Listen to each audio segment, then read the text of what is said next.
Alright folks, let's talk about India's $10 billion solar dream that just got scorched. China, our friends across the Himalayas, decided to play a little game of economic dodgeball. They slapped on a new export rule, basically putting up a great wall of paperwork for solar components headed to India. Think of it like this: you're about to bake a giant solar-powered cake, but someone just hid your oven, your flour, and your eggs. Now China didn't outright ban these exports. Oh no, that would be too obvious. They just made the process so slow, so bureaucratic, that it's practically impossible to get anything done. Shipments are stuck at ports, approvals are nowhere in sight, and India's solar industry is left holding a $10 billion bag of what the heck just happened. This move wasn't about some random trade spat, it was a direct hit on India's ambitious plan to become a global green energy leader. And it exposed the fragile state of affairs between two of the world's biggest players, both vying for economic dominance. Imagine this. You're an Indian solar company about to build one of the world's largest solar farms. You've got the land, the workers, the government's backing, but suddenly, the lifeblood of your project, solar panels, inverters, the works, are stuck in a Chinese bureaucratic black hole. That's the nightmare scenario that became reality for India's renewable energy sector.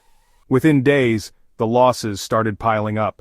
One company saw $300 million vanish into thin air. Over 20,000 workers, the backbone of this booming industry, were handed pink slips. The stock market went haywire with green energy stocks taking a nosedive. But the pain didn't stop there. It spread like wildfire, engulfing other sectors that rely heavily on Chinese imports.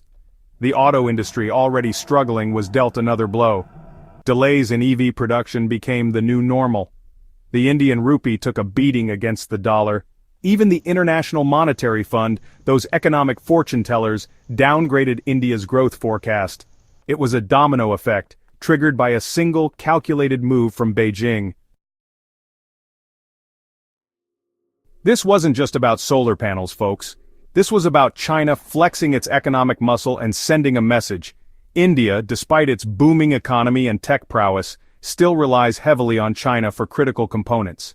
We're talking over 70% of its solar panel needs, plus a whole bunch of other stuff like smartphones, electronics, even pharmaceuticals. Remember that global supply chain crisis we all went through? Well, this felt a lot like that, but on a smaller, more targeted scale. Small and medium-sized businesses in India, the ones already struggling to survive, were caught in the crossfire. They couldn't get their hands on the raw materials they needed, and their carefully crafted production schedules went up in smoke. The impact was felt far beyond the boardrooms of big corporations. It trickled down to everyday Indians, who saw prices rise, jobs disappear, and their dreams of a brighter future start to dim. The message from Beijing was loud and clear: mess with us and there will be economic consequences. To understand this whole solar showdown, we need to rewind the clock a bit.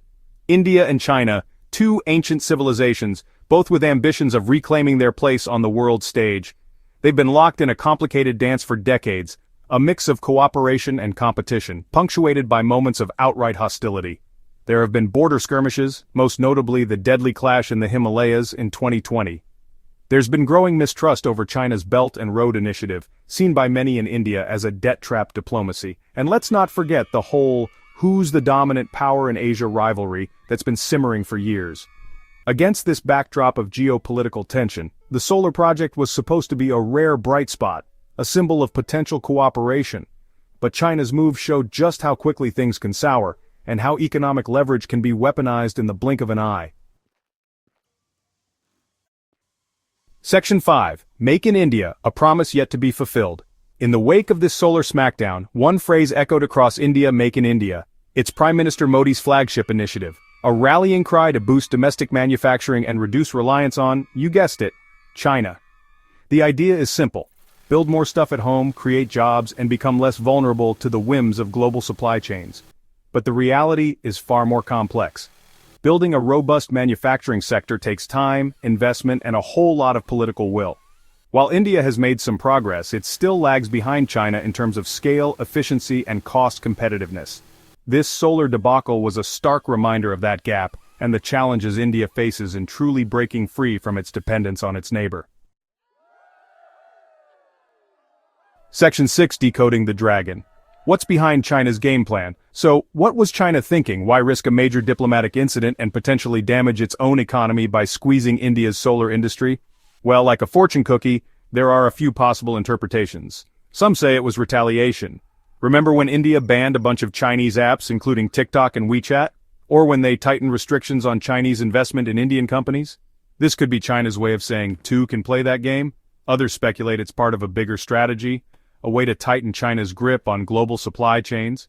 By making other countries more reliant on them, China gains leverage, influence, and a whole lot of economic power. Or maybe, just maybe, it's a bit of both. A potent cocktail of economic self-interest, geopolitical maneuvering, and a dash of good old-fashioned retribution. Section 7. A world divided, global reactions, and the specter of weaponized trade. News of China's solar squeeze sent shockwaves far beyond India. Western governments, already wary of China's growing assertiveness, saw it as a textbook case of weaponized trade.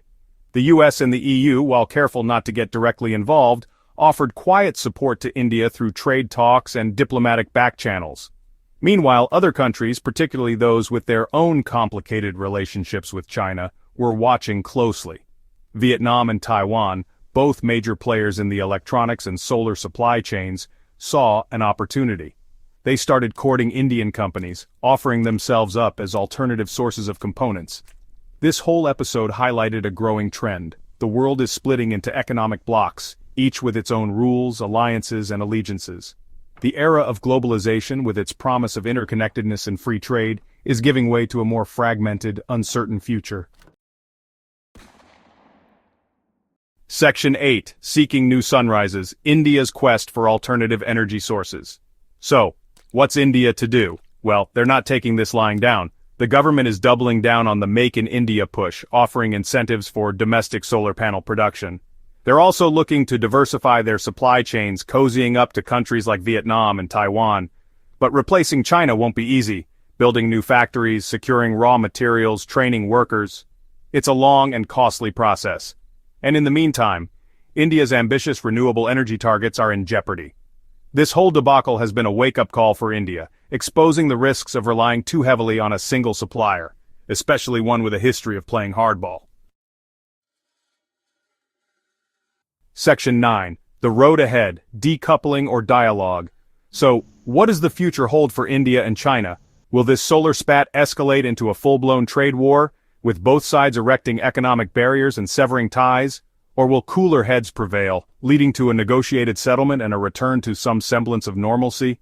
Right now, it's a game of wait and see. There are rumors of backdoor talks, diplomatic efforts to de-escalate the situation and avoid an all-out economic war. But the trust has been broken, and the scars of this solar showdown will linger for years to come.